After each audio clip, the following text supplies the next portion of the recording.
Talk's Retail Fast 5, brought to you in partnership with the A&M Consumer and Retail Group, Fireworks, SPS Commerce, and Sezzle. Ranked in the top 10% of all podcasts globally, the Retail Fast 5 is the podcast that we hope makes you feel a little smarter, but most importantly, a little happier each week too. Today is September 7th, 2023. I'm your host, Ann Mazenga. And I'm Chris Walton. And we are here once again to discuss the most important headlines from the past week that highlight how the physical, digital, and human elements of retail are coming together to shape the future. Chris, it's back to school week. I know it is. This has been a crazy week for me, Ann. Crazy week. Yeah. Why? My kids went back to school last week, but yours went back this week. Well, as for those note, actually, I was on a call with somebody this morning and they're like, "You're in a different place, aren't you?" I'm like, "Yes, I am," because the internet is out at my house and it is completely kaput shot. I've got Comcast coming. They can't come till Sunday. I don't know what I'm going to do. I'm going to pull whatever hair I have left out. I'm impressed you got a hold of Comcast. I mean, I think that should be celebrated as a win immediately. Like, no that seems easy like a feat, triumph. by the way. No. There is no number anywhere visible on their website at all when it comes to customer service. Like, you have to really figure it out, but it's actually 1-800-XFINITY. So it's pretty simple actually when you get right down to it. But yeah, I got the blue banana sweatshirt on here. I'm doing whatever I can to get ready. And by the way, yeah, I love any brand that could double for a secret password to a club. Like, what's the password? Blue banana. Yeah, right. Is that the name of that store that we went to? That was in Madrid. I think it's Blue Banana, right? Isn't it? Okay. I don't know. But yeah. Or you just come up with a very good name for some adult video entertainment company or something. Right. Yeah. That's a password to a sex ring. Blue Banana. Right. Oh my God. All right. Should we get this show started, Ed, before it goes totally off the rails? I think this is already going into a danger zone. So yes. Let's get pull going. It back. Let's get serious, and let's talk retail. But before we do that, I want to tell you all that in the mere blink of an eye, the countdown to the grocery ecosystem's marquee event is down to a mere 12 days. 12 days, Ann. This is when we have to start cutting. These are like our Oscars. So Chris, no more carbs, no more no more alcohol. We have to start cutting so we can fit into our outfits for grocery shop. I actually said that I was prepping my interview with the Hungry Root CEO, which is going to be on the main stage, and he told me I had to try the cookie dough because I just signed up for the service, and I'm like, dude, I'm trying to cut weight here. I got 12 days. I can't be eating any cookie dough. Yeah, 100%. Oh my gosh. But to that point, the buzz is absolutely electric. You can see the energy in our voices. Grocery Shop 2023 is primed to continue its legacy of unveiling trailblazing innovations, and this year is no exception. Today, Grocery Shop unveils its pioneering networking and social activities program. And brace yourself, Ann, because this is your passport to effortlessly navigate and select and plan your networking and social events while you're in Las Vegas for a grocery shop.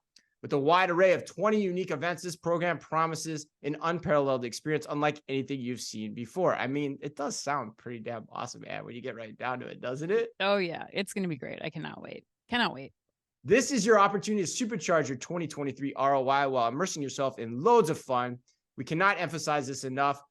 Don't let the incredible perks that Grocery Shop has to offer pass you by. Now is the time to secure your ticket because it's your final chance to save. Your final chance to save, everyone, before prices take their last leap tomorrow at midnight. Make your meaningful connections, ignite your business growth, and do it all with the utmost ease at Grocery Shop. Visit groceryshop.com/OmniTalk now to grab your ticket. Only a couple weeks left, folks. groceryshop.com/OmniTalk. All right, Ann. I'm excited. I'm revved up. I'm not even caffeinated. I stopped drinking caffeine 2 weeks ago too. This is Chris on Natural. All right. In today's Fast Five, we've got news on Shopify integrating with Buy with Prime, Under Armour naming a new chief design officer, JCPenney's $1 billion turnaround investment plan, Ulta tripling its ship from store locations. But we begin today with news from a retailer that, to my knowledge, Ann, you may recollect differently, but to my knowledge, I think it's right. We're going to devote today's first headline to a retailer that has never before let off the Fast Five.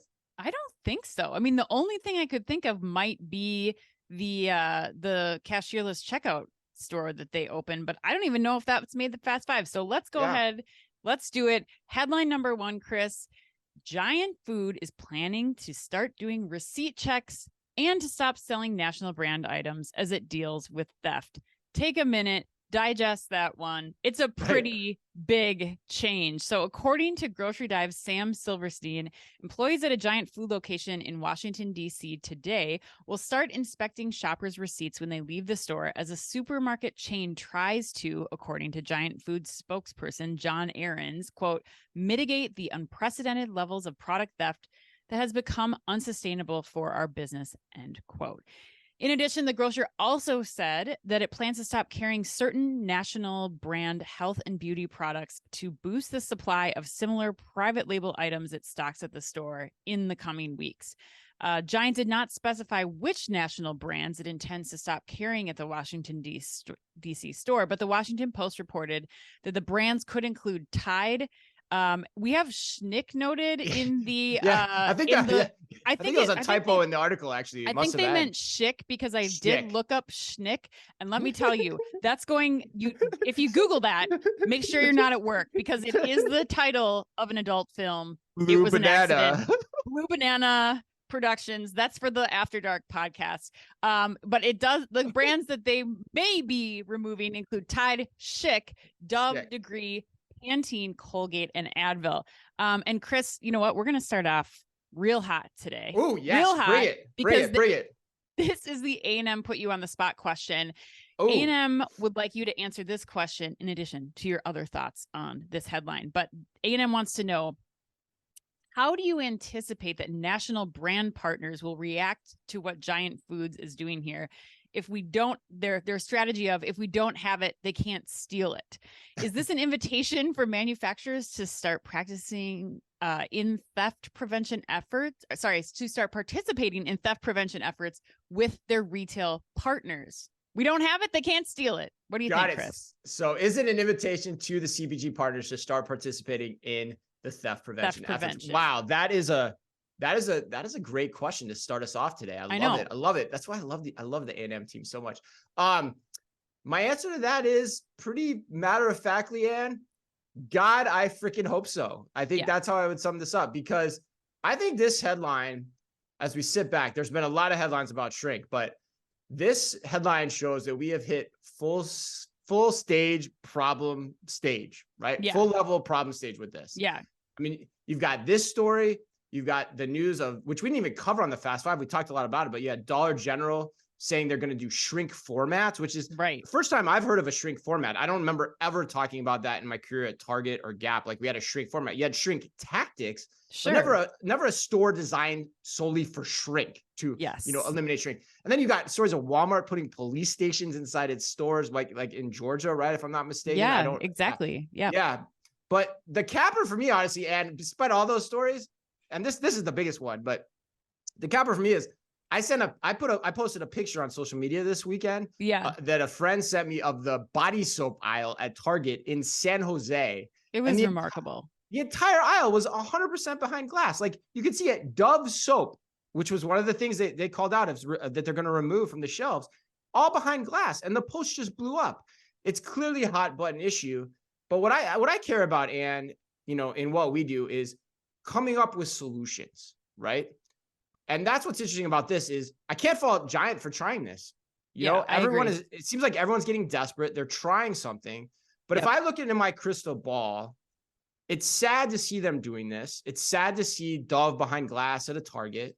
But I think we're going to see more of this. And eventually, I think we're going to see retailers start to go the way of Costco, which, according to recent reports, doesn't have a shrink problem because of how it functions, right? So I think you're going to start to see retailers either charging a membership to shop or requiring a credit card scan at entry, similar to how hotels do, where you pay a fee to stay at the hotel that they're going to give you back later, depending on what you do in the store, in their hotel experience. Same thing could happen in retailers. So I think all indications are pointing to that type of Costco-esque or hotel type experience starting to come about. It won't happen overnight, no way, but we are going to see it over time. And if I'm a betting person, I that's how I think this is going to play out.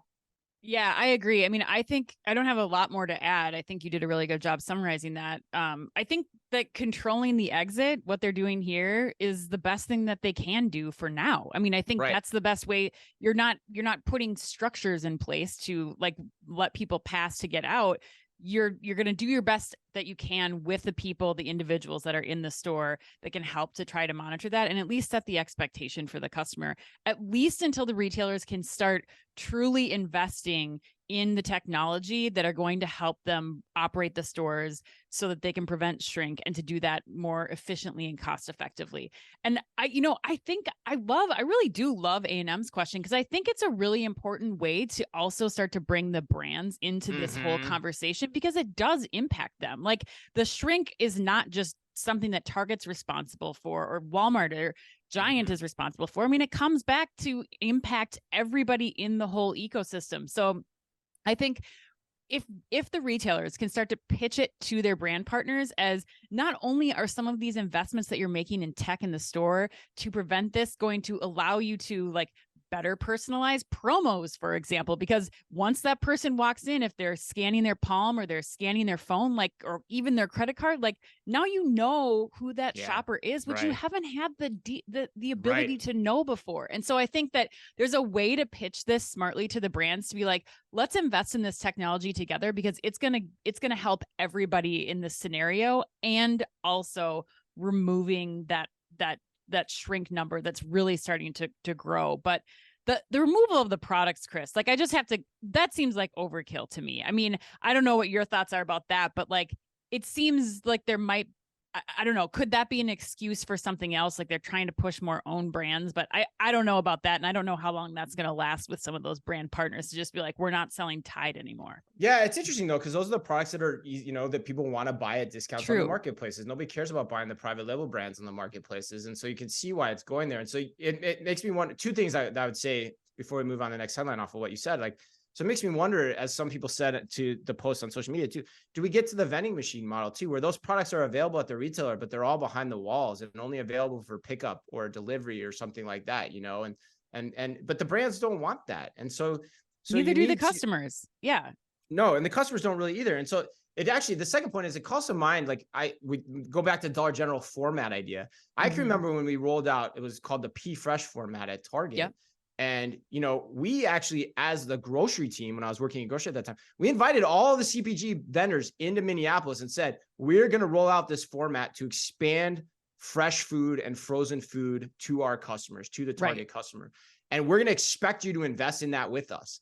We're at the same place with this now. So yes, I think shrink formats are something that have to be thought about. And your point about, okay, let's invest in technology that accomplishes many, many things as we're trying to solve this one problem, because we could probably create a better experience along the way too.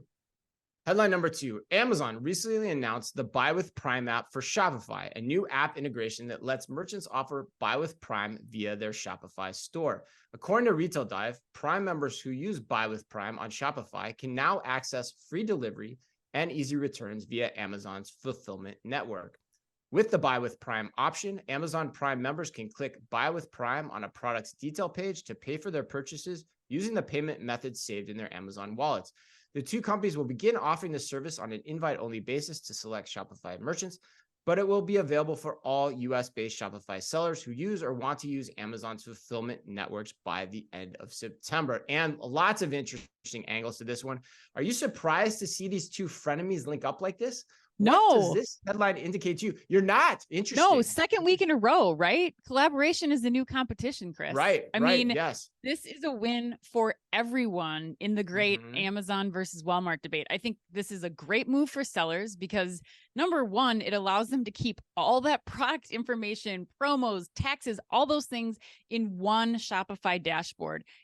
They have way too much going on, especially the smaller businesses, to try to be managing across, multiple platforms to do this. So I think that is huge and is now a go-to. So Shopify now has that benefit of being the most organized, the most well-loved platform for going online from SMBs all the way up to enterprise retailers.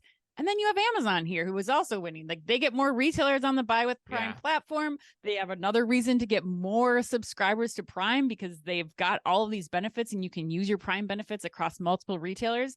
And, you know, after talking to Jason Del Rey, Chris, this reminded me of when we talked to him and we read his book, and I never realized until reading his book, like, just how quick the tit for tat is in the media with Walmart and Amazon, because Walmart came out the same week talking about, like, we've got all these new features to enhance our marketplaces for sellers. Like, but nothing of real substance in there. I think this is a huge win for Amazon, for Buy with Prime, and for Shopify and all of the sellers that are on that platform. But what are your thoughts? Yeah, no, I 100% agree. I mean, my quick take is, and then there's some interesting things that happened overnight too, but like my quick take is Amazon can't do Shopify, you know, that ship has sailed, you know, or that train has sailed, whatever movie that's from. But, you know, but what it can do, like you said, it can take a cut from what Shopify is doing. And in so doing, give their Prime customers who aren't hunting and pecking on Amazon, you know, who are kind of more in that browse discovery stage via social media most often, more confidences in the purchases they're making. And I think that makes sense. And in fact, Dan, I have been duped so many goddamn times now by ads for what are eventually crappy products on social media that I think I'm going to plan to start using the Buy with Prime option as like another test of legitimacy, right? That's like, a really good point. Yeah, because you know where to go. Yeah, if it's there, I know that it's a real thing. It's available. Amazon's been selling it for a while, you know, as participating in its selling activities. But the other crazy thing about this, Ann, I don't know if you saw this, but Flexport CEO, former Amazon executive Dave Clark, also is out after like a year. And, you know, and then they were providing, you know, they had bought the delivery services from Shopify, and there's that whole connection. So now you wonder if Amazon's going to start getting into bed with Shopify on that angle, since it looks like, you know, Flexport's not going to be able to do it. So Deliveroo, remember, that was that whole story. So and Rick Watson has a great post on this too on LinkedIn. You guys should check it out. Rick does awesome content each and every week on social media. He's a great follow. All right, Chris, let's move on to headline number 3. Under Armour has named John Varvatos its new chief design officer. According to Chain Store Age, Varvatos, who started consulting for the brand earlier this year, will oversee the design studios in New York, Baltimore, and Portland, Oregon. Wow. Oh, nice. Those Oregon people are pissed off. I know. I'm they sorry. Hate that. Oh my God. Sorry. I'm sorry. Okay. It's sorry. It's okay. So he will also lead the creative design and direction of the company's full portfolio across apparel, footwear, and accessories.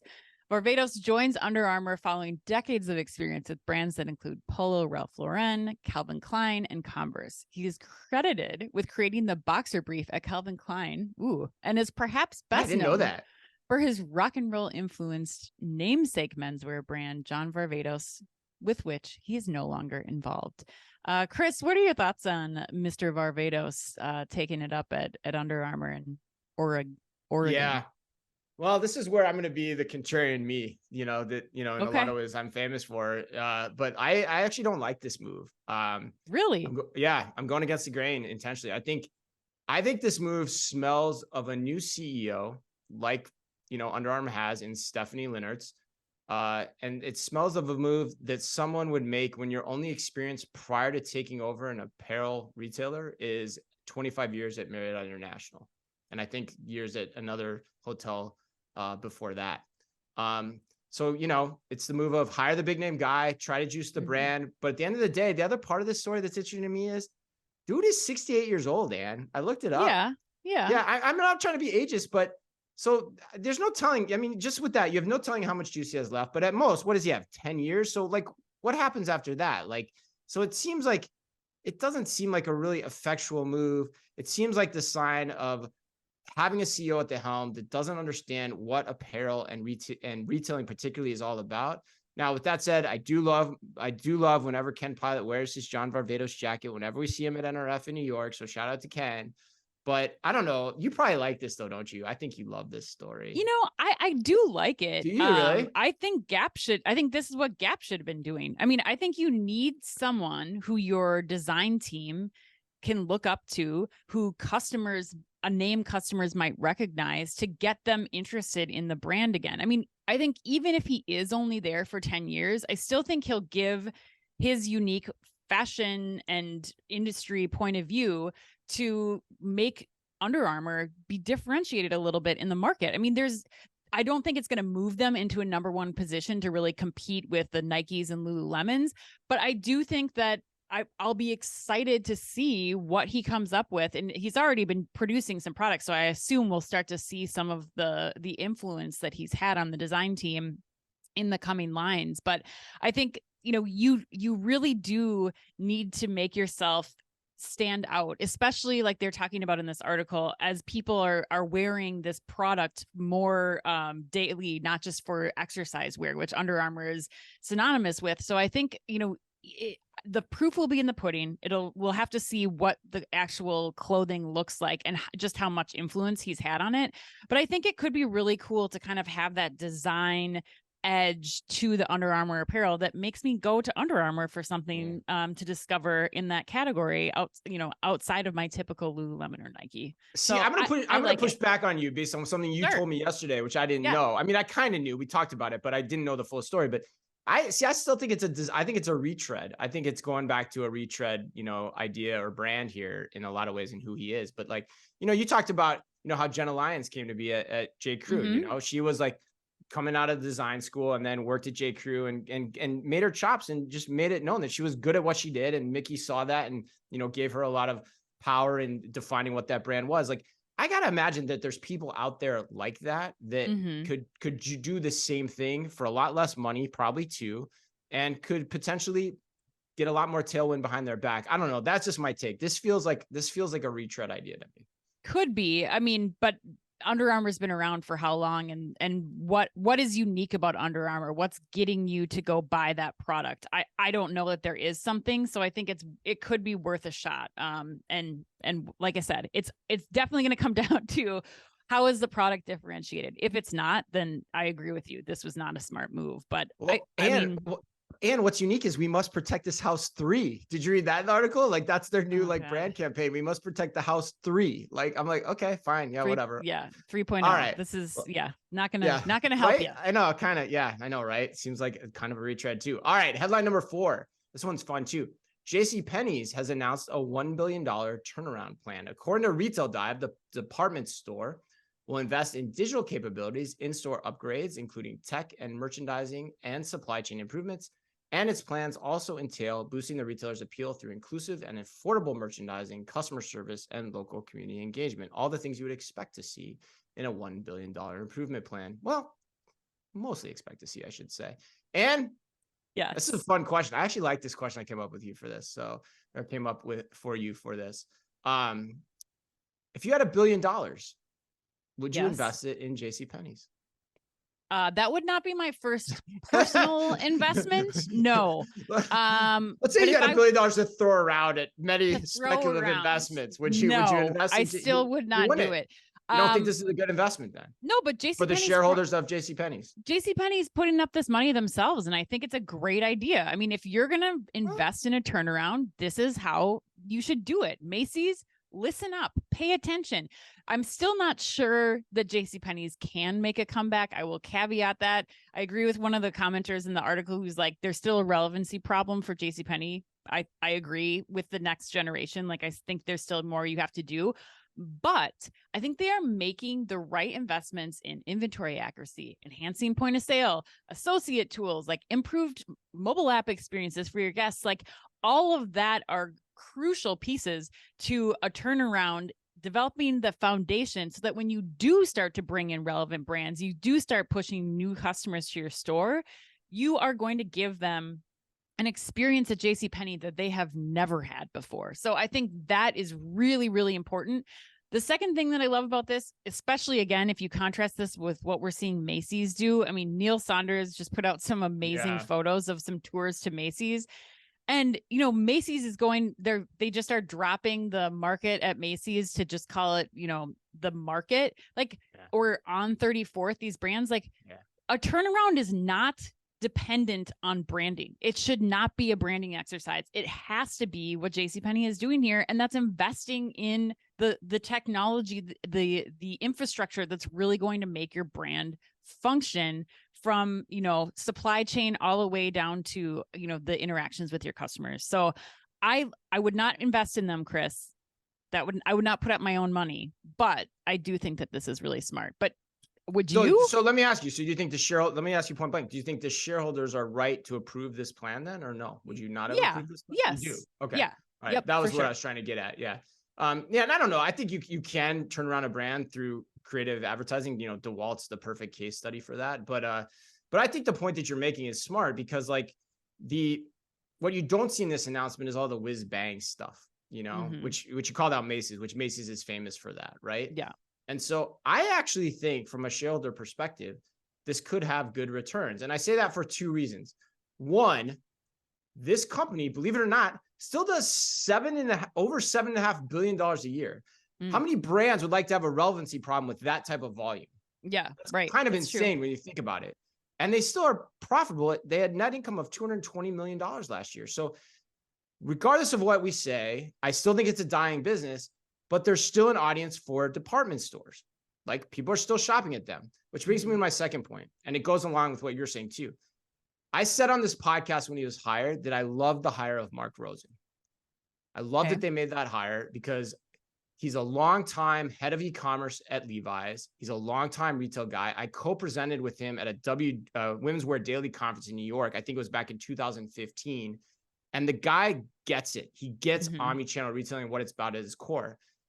So if I'm going to bet on who's going to steal share in the department store space, Macy's, which is going off mall for some God unknown reason under Jeff Gannett and his whoever successor is going to be, which they've named, which I can't remember his name, or a refurbished JCP under Rosen, I'm going with the latter. 100% I'm going with the latter. I wouldn't even give it a second thought, because the guy gets omni-channel retailing to a degree. We've seen Jeff Gannett talk on stage. The guy doesn't get it. So there's share to be had across what it is essentially. I mean, who else is out there? Macy's and JCPenney's now at this point, right? Yeah, but in most malls for sure. I mean, you have Nordstrom, and Bloomingdale's, and some of the. You got Yonkers hanging out there, some regional, department stores, but like, and he's going to do smart upgrades too, because he understands what's required to succeed in the omnichannel environment. At least that's my opinion. Well, we'll see, Chris, won't we? We will see. Let's go to headline number 5 and close it up here. We ended with Sephora last week, and this week we are ending with Ulta. According to Supply Chain Dive, Ulta Beauty has expanded its ship from store capabilities to 276 new locations, which represents a sharp jump from the 115 Ulta stores that fulfilled e-commerce orders as of January 28th. In addition, Ulta has also expanded same-day delivery availability to essentially all of its 1,362 stores, a service which it also coordinates through DoorDash. Chris, what do you think about Ulta now expanding the ship from store capabilities? Yeah, the ship from store capabilities. Always hard to say. They're on a hot streak. Ulta's on a hot streak of late. Yeah. I think it's another great move from them, but again, with a caveat, like kind of like last week with Sephora, bookending the show 2 weeks in a row with the beauty retailers, or ending the show with the 2 beauty retailers. They're going to have to watch the inventory accuracy issues that come with this. I worry that a year from now, we're going to be hearing about shrink at Ulta too. Because 100 stores, you could do this. The shrink impact might go unnoticed. It might not even be watched that closely, because you're watching other elements of the project rollout. Yeah. But 400 out of 1,300 stores, then the impact's not going to be hidden. Right. And so I'm curious if you start causing a shrink problem that, exacerbates the issues, because I still don't think we understand that fully across retail, going back to headline number 1, too. How much is theft and how much is really just shrink from bad operations and bad inventory accuracy as well. That's a great call out. And I think in mine, I just assume that they've put some plans in place, some foundations in place to support expanding this now to 400 stores, which I believe not only helps their ship from store, but I think will also help to inform other areas of the store, better informed inventory, like data pulls for future integrations with companies, outside of their current partnership with DoorDash, especially when you look at, Sephora, they're one of their biggest competitors, who's partnered with Lucky, to help understand like what inventory is in which store. And if I'm a person that's coming from TikTok from a Charlotte Tilbury ad and I want to go pick up something, like I need to know what inventory is in what store. And so I think for me, it creates hopefully what Ulta is hopefully doing here, one of those like once you built the road, how many cars can you get on it scenarios. So, if they're really doing this the right way, they're now better suited to support their DoorDash business, delivery, same day delivery from store. They're better suited for their own ship from store. Mm-hmm. And they're also, hopefully preventing shrink from happening at all of these stores once they have a better eye on who's in the store, what products are leaving, where the products are at. And then other things down the road, I think that it'll prepare them for like smart store integrations, real-time pricing, promotions, things like that. If they laid the right foundation for this, which you bring up a great question. Like this happened pretty quickly just from, January to now. So was that enough time to really put those things in place? Mm-hmm. Yeah, you're bringing up a good point, because it's not a reason. What I brought up is not a reason not to do it. It's a reason to put in place the systems, surround sound systems that enable you to talk to your customers about it. Hence the Lucky, concept that you talked about, the Lucky advertising platform that, helps retailers connect to their consumers. And then of course, also like the assets protection technology that can come into play here as well. That's really smart. All right, let's go to the lightning round, Chris. Question number 1 for you is, Taylor Swift's Eras Tour is now a movie and just broke box office presale records, selling $26 million on the first day that ticket sales went live. That's just for AMC theaters, not for all of the theaters, just at AMC. Oh, wow. I didn't know that. $26 million in ticket sales. Chris, I made a post on LinkedIn last week, and I set the over-under at $1 billion in box office revenue. Are you going to take the over or under of whether or not T Swift will hit over $1 billion in box office revenue from the movie? Given that you just said that's just AMC, I think I'm taking the over. Yeah, the love for this woman is insane. It's insane on the level that I haven't seen since Trader Joe's haters of me on LinkedIn. So yeah, I'm definitely taking the over. All right, it's September, so wake me up when September ends, Anne. And therefore, it's a long time. We still have a lot of days left. Right. But wake me up when it ends, Anne. And to that point, is Green Day on your Spotify playlist? Where does Green Day sit with you in the Parthenon bands? Absolutely. Dookie was the first CD I put in my Sony boombox. I think I was in 8th grade when I got that. Really? 7th or 8th grade. Yeah. I'm a big Green Day is one of those bands that doesn't get enough credit for how long they've been on the scene and the quality of music that they've been able to put out for several years. Billy Joe was like, what, 60 now or something? Yeah, he's getting old. He's getting up there. Yeah. I don't know if he's that old, but yeah, he's getting up there for sure. It's not his birthday today either. I know that. We'll look it up. We'll look it up and see. Chris, question number 3. Airbnb is tightening restrictions in New York City, and they have eliminated a large portion of available rentals in the city, citing that they bring unwanted noise, trash, and danger to the community. If you were to Airbnb your home, what would be your top 3 house rules to avoid these things? Oh man, I'm going to take a page out of Chad Lust's book from a couple of weeks ago. I think number 1, no dogs. Number 2, no dogs. Number 3, no dogs, in that order. And that's what I would say. Noted. And this one's funny too. A Delta flight was diverted back to Atlanta on its way to Barcelona due to a biohazard issue, which if you haven't heard this story, you're going to want to read it because it's very entertaining, but it's also quite disgusting. What is your most memorable airborne biohazard issue? I don't know. I need to like swallow the vomit that just came up as you were talking about this. Somebody sent me the Twitter video of somebody on the flight, and I immediately stopped watching. I'm like, no, I'm not watching this. I fortunately shut it down in time. So disgusting. The closest thing I could think of was being on a very long flight that the air was not functioning, and I was sitting next to someone who maybe hadn't applied deodorant ever in their lives, and the body odor for me, in the bog of eternal stench, body odor is number 1, garbage is number 2, and sewage is number 3. I can handle almost anything except for body odor. It's so bad. And that was definitely a biohazard. And that was just one individual. I forgot. I always get reminded of that whenever we take the tube in London. Yes, the extreme aversion to body odor. All right, on that extreme aversion to body odor note, happy birthday today to Julie Kavner, Corbin Burnson, and the well-known German long-distance runner, Uta Pippig. Because let's be honest, Dan, track athletes just need more love, especially long-distance runners from Germany.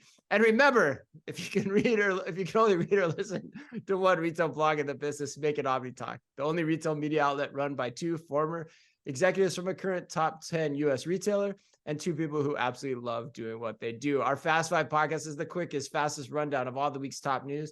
And our twice weekly newsletter tells you the top 5 things you need to know each day, and also features special content exclusive to us. And we do it all just for you. And we try really hard to make it fit within the preview pane of your inbox. You can sign up today at www.omnitalk.blog. Thanks as always for listening in. Please remember to like and leave us a review wherever you happen to listen to your podcast or on YouTube. So until next week, and on behalf of all of us at OmniTalk Retail, as always, be careful out there. The OmniTalk Fast 5 is brought to you in association with the A&M Consumer and Retail Group. The A&M Consumer and Retail Group is a management consulting firm that tackles the most complex challenges and advances its clients, people, and communities toward their maximum potential. CRG brings the experience, tools, and operator-like pragmatism to help retailers and consumer products companies be on the right side of disruption. And Firework. Firework is the largest video commerce solution built for the world's leading brands. They empower brands with shoppable and live stream video on their own websites where people like to shop. Put your commerce in motion with Firework. Find out more at firework.com. And SPS Commerce. SPS Commerce is redefining how businesses across the supply chain operate in an omnichannel world. Their experts, tech, and data work together to fuel your growth and deliver for your customers. To find out more, head to spscommerce.com. And Sezzle. Sezzle is an innovative buy now, pay later solution that allows shoppers to split purchases into 4 interest-free payments over 6 weeks. To learn more, visit Sezzle.com.